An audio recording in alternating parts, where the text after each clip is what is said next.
Yausang kumaina lakpada lamdam asida santi purakpa oirasanu hairaduna laingakna hotnabiduna relief campta Leiriba IDP sing asibu mayumda Hanjinnaba Sinbiyu haina Khangabok ACG MLA Okram Surjakumarna Fongdokre wafam asingasi Thobal District Lamding Higher Secondary School da hangba relief campta changjafam lauduna Leiriba internally displaced person IDP singi angang singidamak pangthokpa yausang sports meet haudokpaga mari leinana Fongdokhibani DC Thobal Hantem Subas IAS Okram Surjakumar MLA Khangabok AC amadi Social Welfare Department Thobalna sponsor tawduna Relief Committee Lamding na Sinba Yausang Sports Meet English Ingani kun mga haudokpaga mari lainana Lamding Laikol dagi mayra lauraba matungda Lamding Higher Secondary School fauba puraktuna sports haudokhi Thoramaduga mari lainana MLA Surjakumar na makatana haikibada Relief Camp ta Leiriba internally displaced person singna mafam asida yamna nungaina leirabasu amadi aikoina makoibu nungaina thambirabasu mayumda Hanjinnaba haiba asidi makoi kudingmaki apambani laingakna hotnabiduna IDP sing asibu mayumda Hanjinnaba Sinbiyu mayum amadi maramdam thadoklaga school gi campus asida leiba amadi sanariba sing asi ngaihaki di harau nungaiba yai adubu mayumda maramdamda sanajaba aduna henna pamjaribani haiki yamna ka henna holegi isai nongmaida chattabida sports ta changsilakpa asina yamna masak thokpa sana khotnabada thawai yaubasing khangdokpada kanagani hairaduna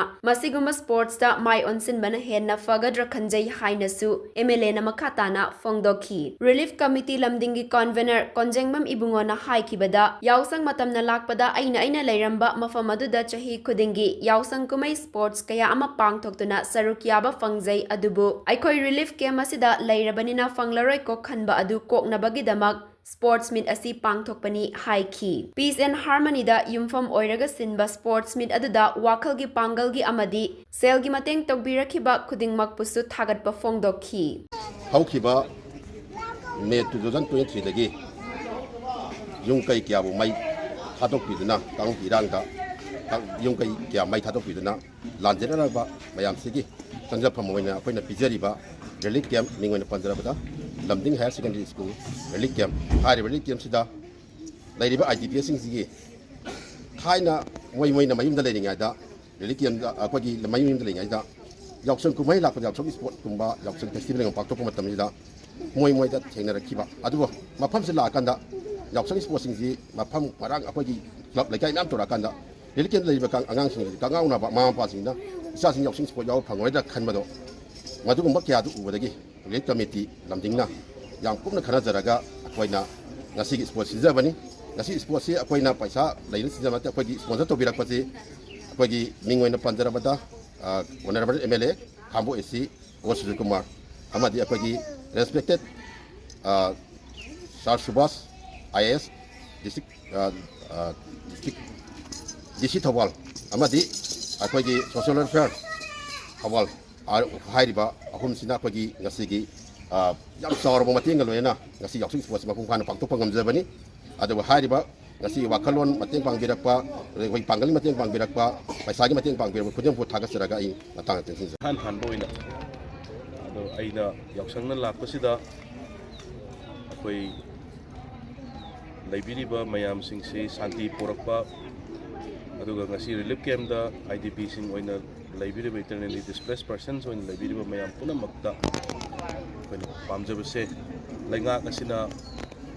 mahaki makoi mayam imung mayam sing sida panayam aina suma manga thamjabne sida panayam leiba panayam na nungaina mayam sinbiragasu mayumda haninbasidi mioi punamakki apambani sida angang nor banga mayam dari se moida hanguda yumda haninge haibsi katana karita haibna tena comment sina ona biduna mayumda yamna thuna Hanjinnaba koi nonsu honaramane thaje du yamna thuna hanjalangen ba hona hanbiyu haiduna mayum thadu oga sida school gi campus lampa asida mayum lekai gi akoi gi ground sing lekai gi imanaba sing thadu oga sida akoi sanaba haiba mayam se koi angang mayam hakki nungain harau sanagi uti yai adubu mayumda sanabaduna mayumda yaksang celebrate tawduna henna makoina pamjadoini haiduna I thamjage aduga ꯑꯩꯈꯣꯏ ꯉꯁꯤ ꯂꯩꯔꯤꯕ train ꯑꯃ ꯑꯣꯏꯅ ꯍꯥꯏꯕ ꯇꯥꯔꯦ ꯍꯣꯂꯤꯒꯤ ꯌꯥꯝꯅ ꯍꯦꯟꯅ ꯏꯁꯩ ꯅꯣꯡꯃꯥꯏꯗ ꯆꯠꯇꯕꯤꯗ ꯃꯅꯤꯄꯨꯔꯒꯤ